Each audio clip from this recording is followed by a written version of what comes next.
thought to yourself, what happened to winter? But as we inch closer to spring, you might start thinking about ways to spruce up the house. Yeah, exactly. And with astronomical spring just a month away, that means you can start planting flowers, vegetables, and more outside, or even getting some green for inside. Northern News Now's Mitchell Zimmerman joins us live this morning from a West Duluth plant shop to tell us more about this. Good morning, Mitchell.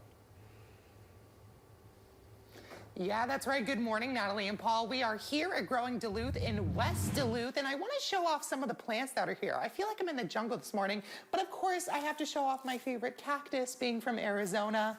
You know, it's so nice. Who doesn't love a good cactus here in the Northland? They grow here too. Who would have ever thought? But there are so many different plants to choose from, as you can see behind me here. But to tell me a little bit more about Growing Duluth is Andrew Potter, a co-owner. Good morning. Thanks so much for joining me. Coming. Of course. So kind of tell me, spring is just a month away, of course, which is crazy to think about. So kind of tell me, what do you think some people will be looking for this year? Well, I think that sunflowers are going to be big this year. I've been seeing a lot the last couple of years out in my neighborhood in Lakeside, a lot more popping up, and so I'm definitely going to start growing those for people this year. Exciting. Sunflowers are so pretty with the yellow. You kind of need that when it's kind of a brown winter out there. Yes.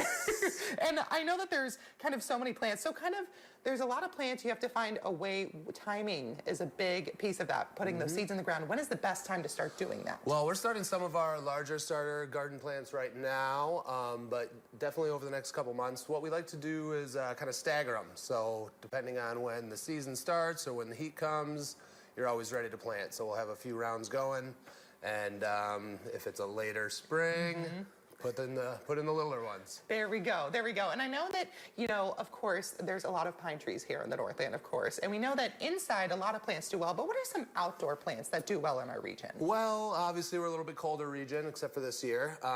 We do a lot of spinach, kale. Those things go really well. Hardier stuff. There's hardier varieties of a lot of vegetables that you can find just by doing a little research. But root vegetables, definitely something easy to start with. Potatoes, beets, that sort of thing. Carrots. I love carrots. Love carrots. They're good for the eyes, of course. Yes. Who doesn't love a potato either? All great things, of course. Andrew, thank you so much for joining us this morning. We appreciate it. Awesome. If you want to check out Growing Duluth, it is here in West Duluth, as we mentioned. It is at 6616 Cody Street here in West Duluth. They're open 9 a.m. to 6 p.m. daily, except for Wednesdays. They have some classes coming up starting March 2nd with tips to start your garden. We'll have this information on our website, northernnewsnow.com. But stick with us, because in our next half hour, we're going to just literally jump right next door to Traverse Duluth, where they talk about biking. But we'll hang out with some plants here. I might take a little peek. Maybe I'll take one home today. We'll see.